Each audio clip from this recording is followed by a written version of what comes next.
Lars is a young man who, since his father's death, prefers to live in the garage next to his brother's house. For years, the people of the city have known him as quiet, shy, and withdrawn. He does not go to parties, he has no close friends, and he does not even allow people to get too close to him.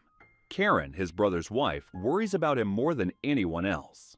One cold morning, after a lot of pleading, she gets him to promise that he will come inside and have breakfast with them. At church, a girl named Margot keeps watching Lars from a distance. She wants to talk to him, but Lars cannot tolerate even a few seconds of conversation, and when the service ends, he escapes back to the garage. Karen sees him through the window, but instead of keeping his promise, Lars goes straight into the garage and hides. The next morning at work, one of his coworkers shows Lars a strange website where life-size female dolls can be designed and ordered online. Something sparks in the back of Lars's mind. Margot walks into the room, and as always, Lars immediately runs away when he sees her. That night, when Lars tries to enter the garage, Karen stops him and forces him to come inside for dinner. We want you to come for dinner. Lars has no choice. They eat, and then Karen leaves the room so Gus and Lars can talk privately. Gus thinks that their father's death may have made Lars this lonely, but Lars neither explains himself nor asks anyone for help.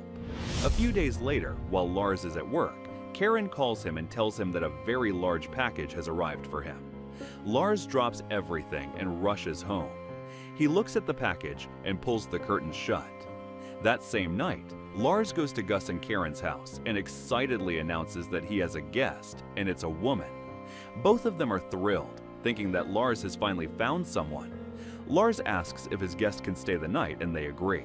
A few minutes later, when Lars returns, Gus and Karen are shocked by the sight of his guest. She is a doll, exactly the kind that can be ordered from the website. Lars has named her Bianca and, with complete confidence, explains that she is from Brazil, grew up in a religious family, and because of a physical condition, often has to use a wheelchair. The atmosphere in the house becomes extremely tense. Gus has no idea what to do, and although Karen is completely stunned, she tries to keep things under control and suggests that they eat dinner as soon as possible. Lars seats Bianca beside him, eats on her behalf, and treats her as if she were a real person. When Lars leaves to put Bianca to bed, Gus and Karen finally realize how serious the situation is and that this is no joke at all. The next day, Karen and Gus decide to seek professional help. A few hours later, the three of them, Lars and Gus and Karen, along with Bianca, go to see Dr. Berman under the pretense of a routine checkup. Lars stays by Bianca's side and allows Dr. Berman to examine her. Without alarming Lars, the doctor pretends to conduct a genuine examination. In order to better assess Lars's psychological state, she tells him that Bianca has a minor illness and needs to come in for weekly checkups. After the examination, the doctor asks Lars to step outside so she can speak privately with Gus and Karen. She explains that for now, they should not pressure Lars. If they oppose him or try to deny Bianca's existence, Lars will only resist more. The best approach is to go along with him and treat Bianca as if she were real, so that over time they can get closer to Lars and understand the root of his condition. Karen is willing to do anything to help Lars get better, but Gus still cannot accept that his brother is living with a doll. Gradually, news of Bianca's presence spreads through the city. At first, people are shocked. Some laugh, others think Lars has lost his mind. But members of the church and the neighbors decide to treat Bianca kindly in order to help Lars. During services, the priest even leaves an empty seat for her. Margot is more confused than anyone else. She truly likes Lars and cannot understand how he could become attached to a doll instead of a real person. After church, Lars takes Bianca to Dr. Berman for a second checkup. This time, the doctor pretends that Bianca has a minor condition, so she can more easily start a conversation with Lars. There, Lars becomes anxious and slowly begins to talk about his past. The doctor realizes that Lars does not allow anyone to touch him, which is why physical contact is unbearable for him. When the doctor gently tries to touch Lars's neck, he cannot tolerate it. This is exactly what the doctor was looking for, the point where Lars's problem began. As time passes, Bianca's presence in the city begins to feel increasingly real. Lars becomes more and more attached to Bianca with each passing day. He takes her to his parents' graves and confides in her, sharing his pain and thoughts. But one night, everything changes. Lars realizes that Bianca is spending more time with the people of the city than with him. He becomes angry and argues with Bianca, and one of the neighbors is forced to take her home for the night.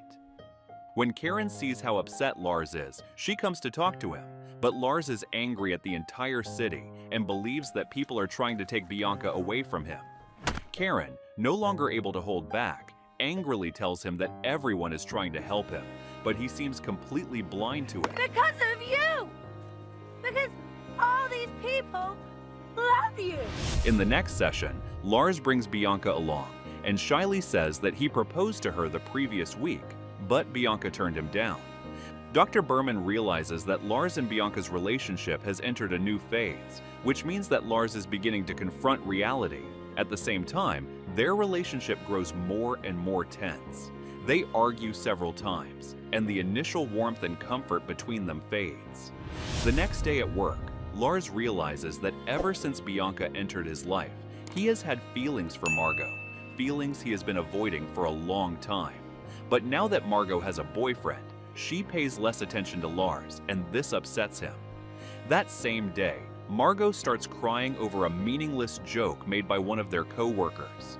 Lars goes to comfort her and realizes that the joke was not the real issue. Margot's boyfriend has left her. Upset and overwhelmed, Margot tells Lars that she wishes he would go out with her that night. Lars agrees to see her after Bianca has gone to sleep. That night, the two of them go bowling together. They laugh a lot and have a great time. Some of Margot's friends join them, and for the first time in a long while, Lars feels like he can truly be among people. When it is time to say goodbye, Lars reaches out his hand toward Margot. Margot takes it, and for the first time in years, Lars is able to tolerate being touched, and it feels good. The next day, Lars visits Dr. Berman again, believing that Bianca's treatments have not worked. He is still hurt and confused by Bianca's rejection, and this leads him to think about separation. But soon, Bianca's condition worsens dramatically. Lars devotes all his time to caring for her, until one day Gus and Karen are jolted awake by Lars's screams. No matter how hard Lars tries to wake Bianca, he cannot, and he is forced to call an ambulance. They take Bianca to the hospital, and the nurse immediately contacts Dr. Berman. After several hours, it becomes clear that Bianca's condition is critical and that she will soon die. The news spreads through the city, and because people have genuinely grown accustomed to Bianca, many of them are saddened and grieve her condition. Dr. Berman tells Gus and Karen that Bianca is dying because on an unconscious level, Lars wants this to happen, and that this likely means Lars is gradually healing and becoming ready to face reality. The next day, everyone goes together to the lakeside. Gus and Karen step away for a few moments so that Lars can be alone with Bianca. Lars spends her final day with her and gently kisses her goodbye. That same day, Bianca dies. All the people gather at the church and hold a ceremony for her, as if they have lost one of their own. After the burial, Lars and Margot stand together and talk. At last, Lars is ready to begin a new relationship with Margot. Thanks for watching. If you liked the video, you know what to do.